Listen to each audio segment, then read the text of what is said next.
Everyone, welcomes to all of you on my YouTube channel Manjeet science classes. So आज हम discuss करते हैं concentration terms के बारे में। कॉन्सेंट्रेशन टर्म होती क्या है बेटा? कॉन्सेंट्रेशन टर्म या फिर हम बोलेंगे स्ट्रेंथ ऑफ द सॉल्यूशन को एक्सप्रेस करने का तरीका। जैसे लास्ट लेक्चर में आपने देखा था कि हमने सॉल्यूशन चैप्टर की जस्ट इंट्रोडक्शन की थी। सोल्यूट क्या होता है, सॉल्वेंट क्या होता है, कितने टाइप के सॉल्यूशन होते हैं, होमोजीनियस हेट्रोजीनियस मिक्सचर, सब चीज़ों के बारे में पढ़ चुके हैं। अब जो लास्ट लेक्चर में हमने सॉल्यूशन बनाए थे, उन सॉल्यूशन की जो स्ट्रेंथ है वो क्या होगी? मींस हमारा जो सॉल्यूशन है वो लेस कॉन्सेंट्रेटेड है या फिर मोर कॉन्सेंट्रेटेड है। अब वर्ड यूज़ कर रही हूँ मैं कॉन्सेंट्रेटेड। कॉन्सेंट्रेटेड का मतलब है कि कितना अमाउंट हमने सोल्यूट का ऐड किया हुआ है सॉल्वेंट के अंदर। कॉन्सेंट्रेशन क्या है? The amount of solute dissolve per unit volume of solution. एक यूनिट सॉल्यूशन के अंदर कितना सोल्यूट हमने ऐड किया है पर यूनिट वॉल्यूम के अंदर। में भी हम एग्जांपल लेते हैं, एक मैं ml के अंदर 10 ml वाटर में मैं ऐड करती हूँ 1 स्पून शुगर, और दूसरे ही उसके अंदर बीकर के अंदर या फिर ग्लास के अंदर हम 10 ml वाटर के अंदर 5 स्पून ऑफ शुगर ऐड करते हैं। देन अब देखो वॉल्यूम सेम है, 10 ml यहाँ पे 10 ml यहाँ पे, बट जो सोल्यूट की क्वांटिटी है वो चेंज हो गई।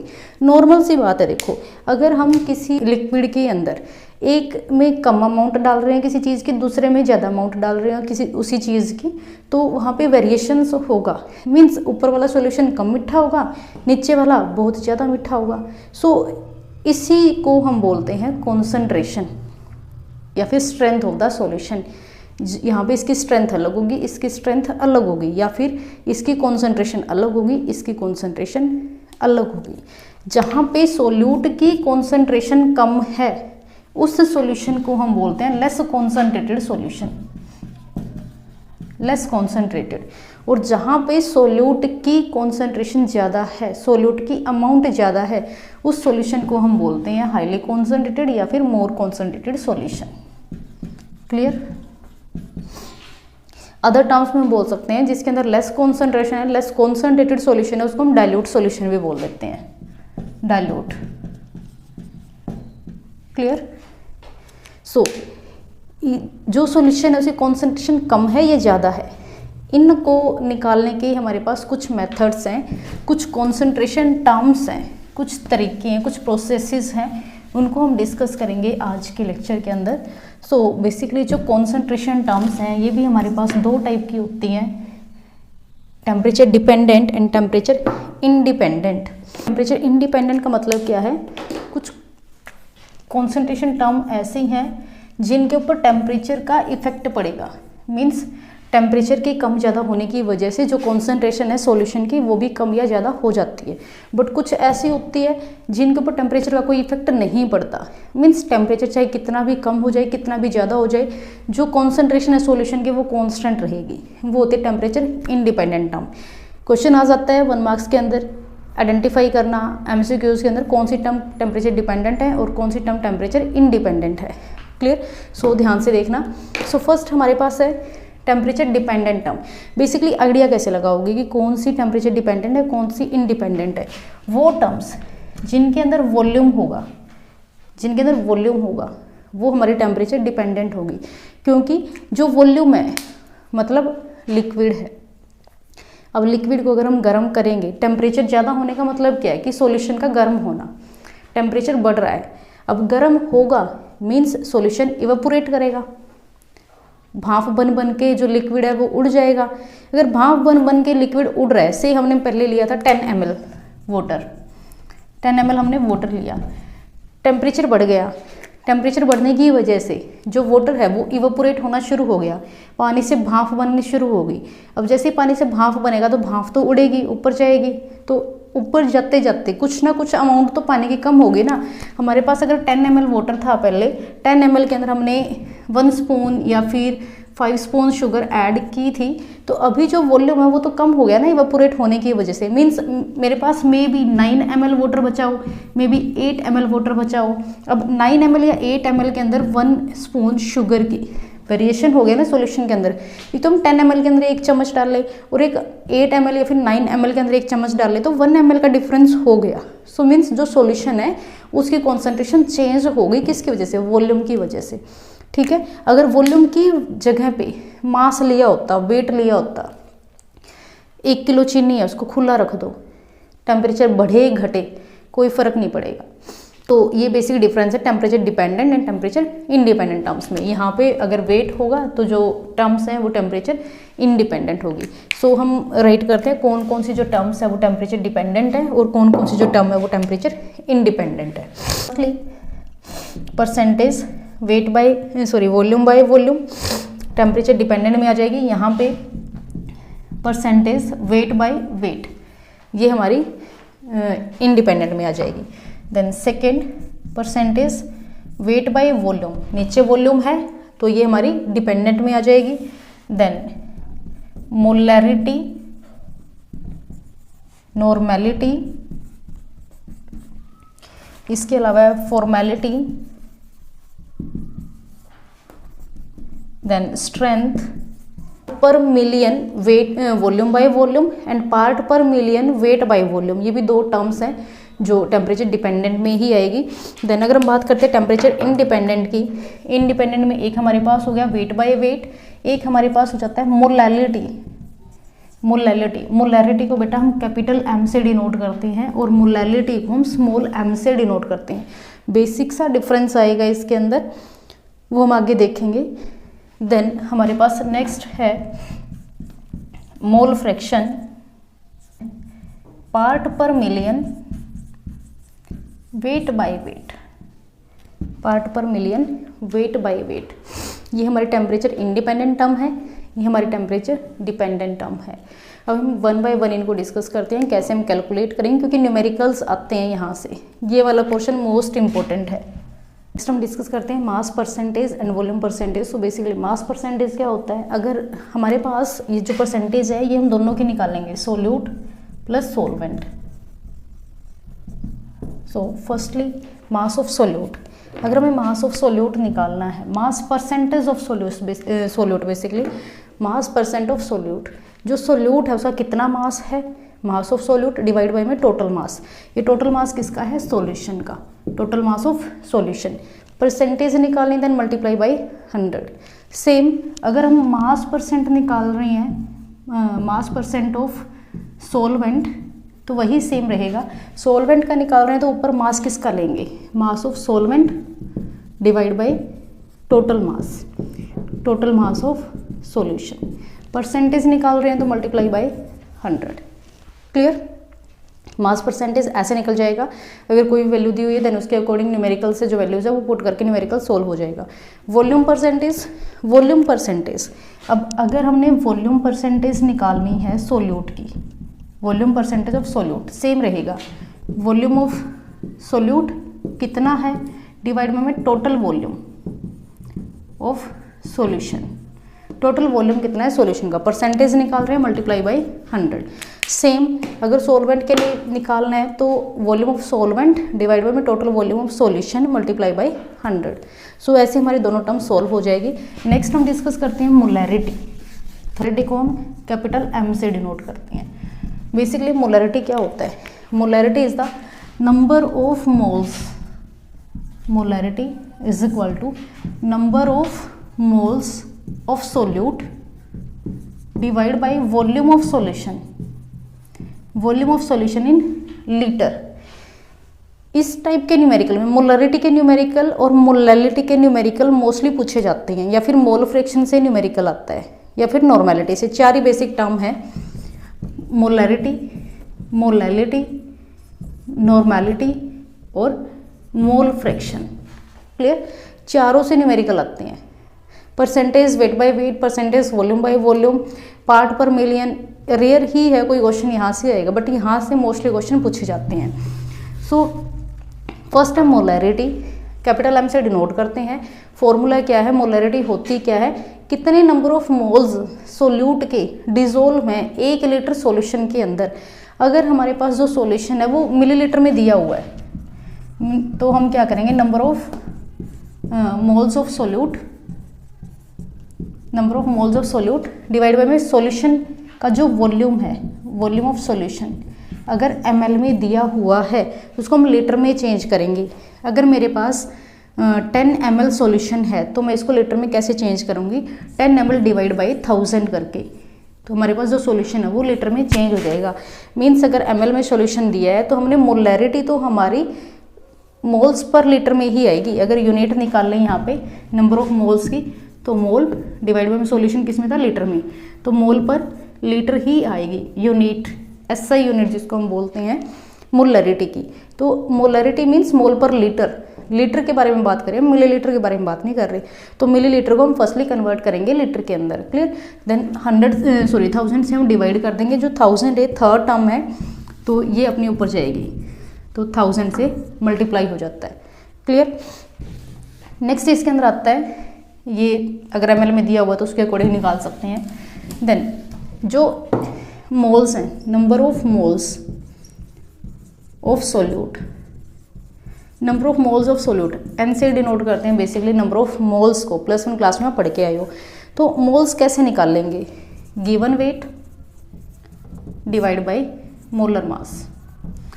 मोलर मास भी कैलकुलेट करना सीखा होगा आपने +1 के अंदर।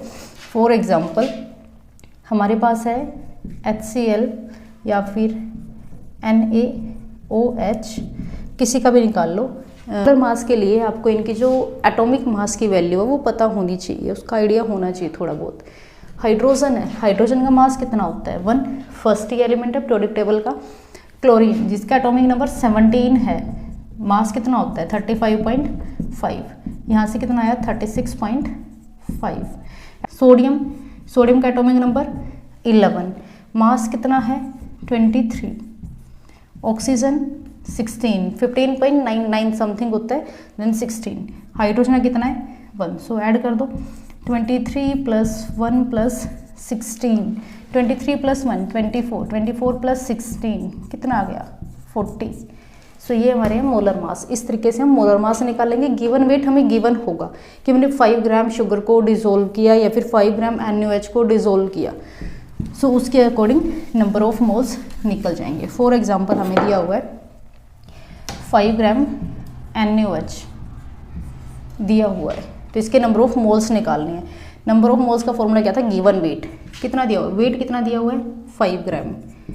मोलर मास अभी निकाला था NaOH का, कितना था 40 ग्राम। ग्राम से ग्राम कैंसिल, 5 × 5, 5 × 8 = 40, 1/8 मोल, क्लियर। सो ये निकल जाएगा हमारा नंबर ऑफ मोल्स। पूरा न्यूमेरिकल सोल्व करना है। अगर तो वॉल्यूम में लीटर दिया हुआ है कि 5 gram of NaOH solution is dissolved in 250 ml of solution या फिर 250 ml ऑफ वाटर। 5 ग्राम को तुमने 250 ml के अंदर डिसॉल्व किया है। देन हम क्या करेंगे, वैल्यूज पुट करते हैं यहाँ पे। Number of moles, number of moles की वैल्यू क्या है 1/8, क्लियर। सॉल्यूशन कितना दिया हुआ है 250 ml में दिया हुआ है। अभी बोला था कि अगर ml में दिया हो तो 1000 से डिवाइड कर देंगे, और डिवाइड किया हुआ 1000 कहाँ जाएगा, ऊपर जाएगा।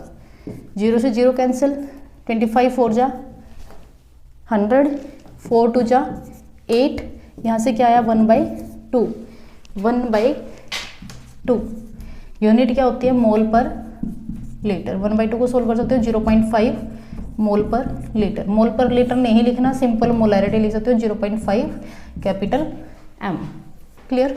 सो इस तरीके से जो न्यूमेरिकल आते हैं मोलैरिटी से वो सोल्व हो सकते हैं। देन हम नेक्स्ट हम डिस्कस करते हैं नॉर्मेलिटी। नेक्स्ट हम बेटा नॉर्मेलिटी। सो नॉर्मेलिटी क्या होता है, नॉर्मेलिटी थोड़ा सा अलग है मोलैरिटी से। Number of gram equivalent weight of solute divide by में volume of solution in litre. Number of gram equivalent weight solute, जो पहले हम क्या बोलते थे, number of moles of solute divide by में volume of solution in litre in case of molarity. Normality के case में क्या है कि सोल्यूट का कितना ग्राम इक्विवेलेंट वेट डिसोल्व है 1 लीटर ऑफ सॉल्यूशन के अंदर। अब जो ग्राम इक्विवेलेंट वेट है, जैसे इसी को मैंने शॉर्ट में लिखा है, ग्राम इक्विवेलेंट वेट किसका, सोल्यूट का, डिवाइड बाय में volume of solution in litre, VL, V से वॉल्यूम, L से लीटर, क्लियर। अब हमें जो ग्राम इक्विवेलेंट वेट है वो निकालना है। सो ग्राम इक्विवेलेंट वेट को हम कैसे निकालेंगे, ग्राम इक्विवेलेंट वेट का फॉर्मूला होता है हमारे पास, gram equivalent weight is equal to given weight divide by में इक्विवेलेंट मास।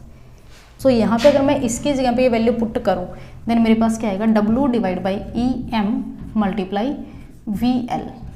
क्लियर, जस्ट ये वैल्यूज़ को मैंने इसमें पुट किया है। क्लियर, ग्राम इक्विवेलेंट की जगह पे हमने क्या पुट किया, W by EM, gram equivalent की जगह पे W by EM into VL as it is.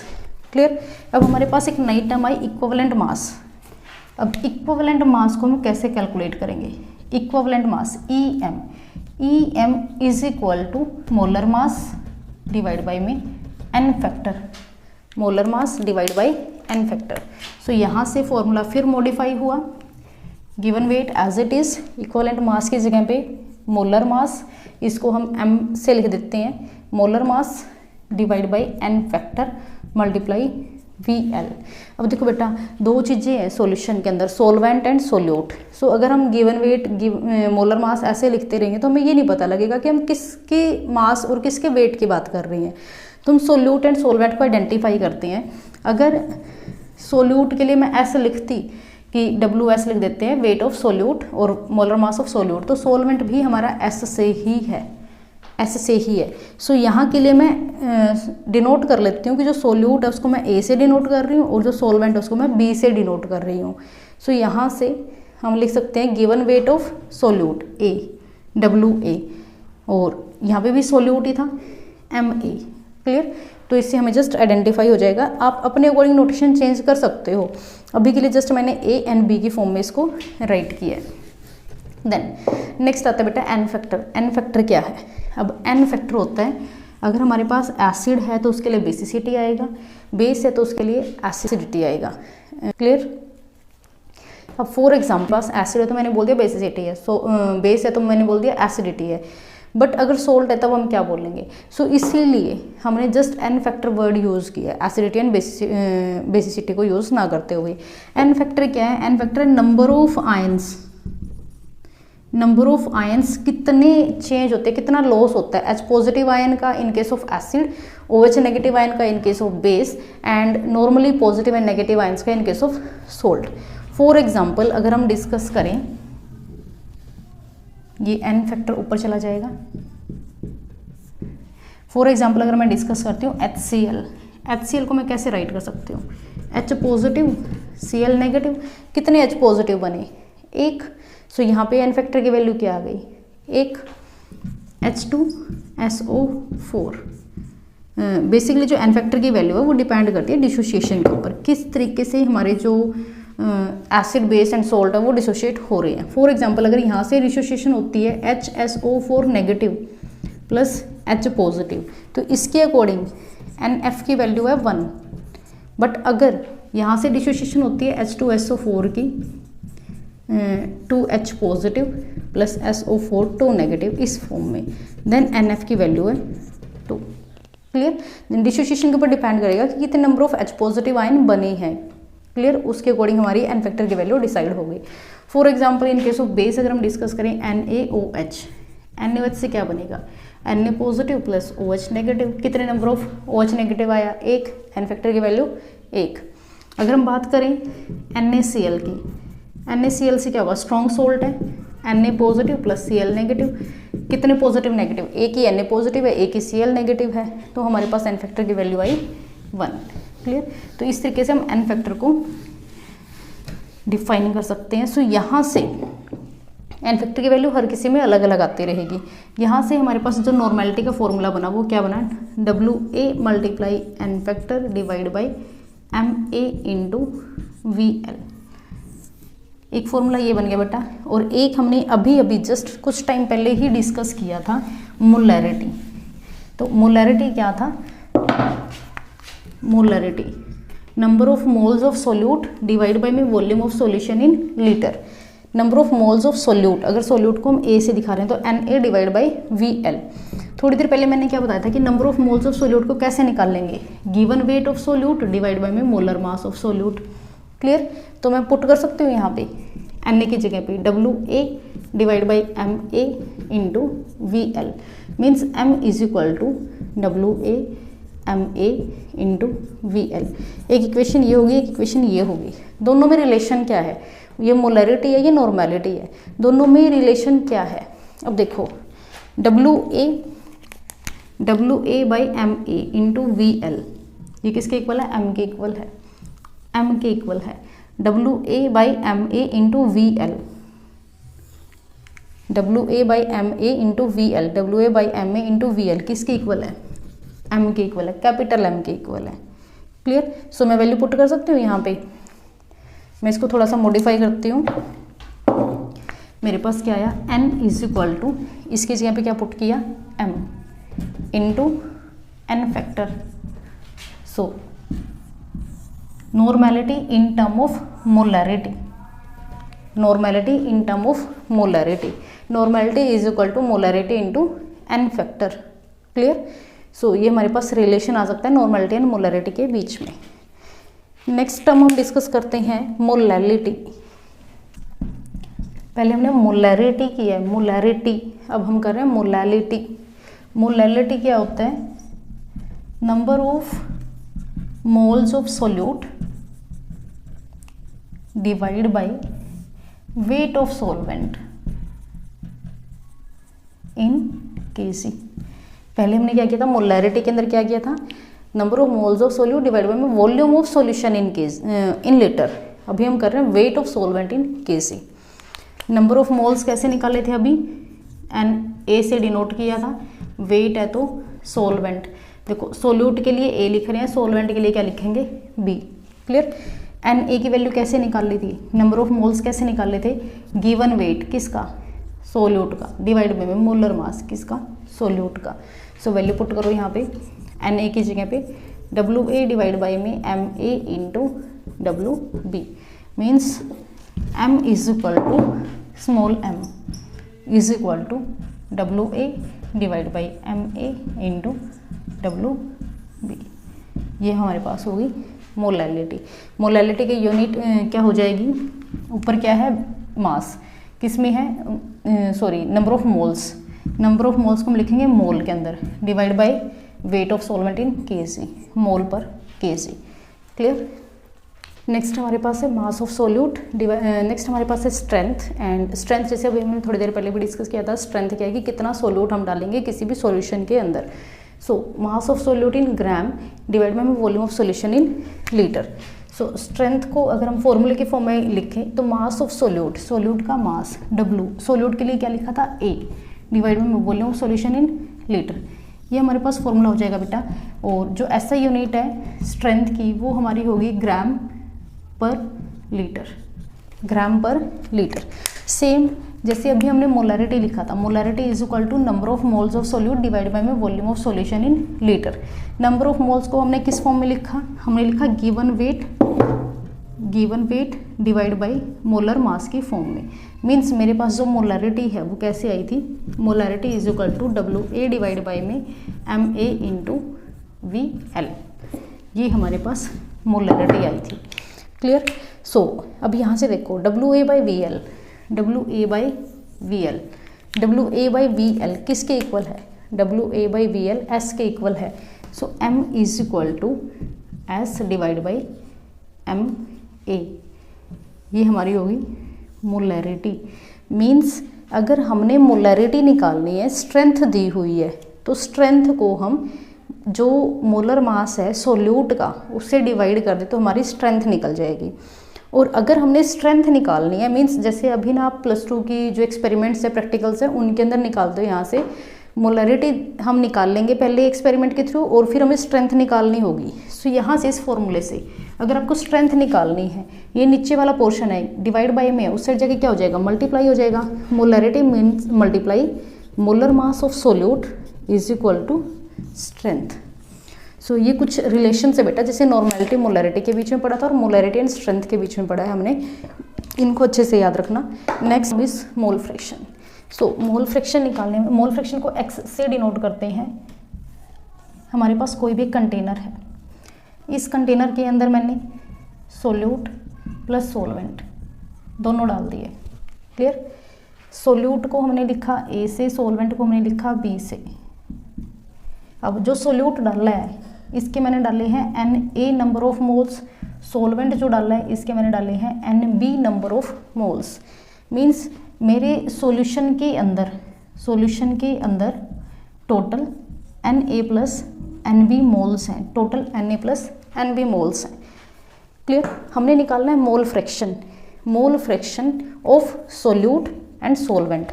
अगर हमने निकालना है मोल फ्रैक्शन सोल्यूट का हमने किससे डिनोट किया, ए से।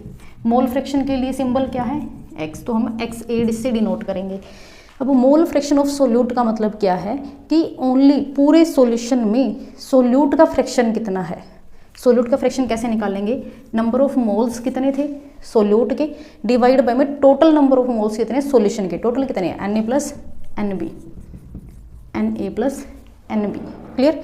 सेम ऐसे ही अगर हमने मोल फ्रैक्शन निकालना है, मोल फ्रैक्शन ऑफ सॉल्वेंट निकालना है, सॉल्वेंट के लिए हम क्या लिखेंगे, XB। मोल फ्रैक्शन के लिए X, B के किसके लिए लिखा है, सॉल्वेंट के लिए।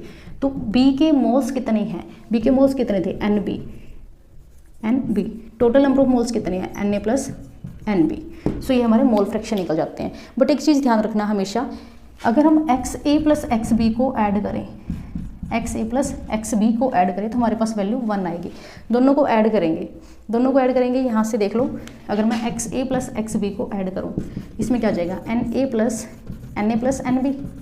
एलसीएम लेंगे क्या आएगा, Na+Nb, ऊपर क्या आएगा Na+Nb, कैंसिल होके क्या आ गया 1। सो मोल फ्रैक्शन हमेशा यूनिटी होता है, जो सम है ना टोटल मोल फ्रैक्शन अगर हम देखें कंपोनेंट्स का, वो हमेशा यूनिटी होगा, 1 से ज़्यादा नहीं होगा। ये चीज़ याद रखना क्योंकि इस रिजल्ट को हम आगे यूज़ करने वाले हैं। XA+XB = 1। क्लियर। सो ये थी हमारी concentration term. Part per million रहती है एक term, part per million, weight by weight, million weight by weight means weight of solute divide by, solute का जो वेट है वो ग्राम में लेंगे, divide by weight of solution in gram. अब part per million means multiply 10⁻⁶। 1 million के अंदर कितना पार्ट है सोल्यूट का, उसको बोलेंगे part per million. Percentage part per million, weight by weight. Volume by volume आएगा तो volume of solute divide by volume of solution multiply 10⁻⁶। Clear. So ये कुछ कंसिडरेशन टर्म थी सॉल्यूशन चैप्टर के बारे में। नेक्स्ट वीडियो के अंदर हम डिस्कस करेंगे सॉल्युबिलिटी के बारे में। ये हमारे चैप्टर का एक पार्ट था जिसके अंदर हमने सॉल्यूशन की बेसिक इंट्रोडक्शन पढ़ी और उसके अलावा हमने जो कॉन्सेंट्रेशन टर्म है उनको डिस्कस किया। नेक्स्ट वीडियो के अंदर हम डिस्कस करेंगे solubility of solid in gas and solubility of liquid in gas in liquid, जिसके ऊपर हमारे 2 लॉ आएंगे, Raoult's law and Henry law. Then आगे हमारा जो चैप्टर है वो प्रोसीड करेगा। आई होप आपको वीडियो पसंद आई हो। Thank you, have a nice day.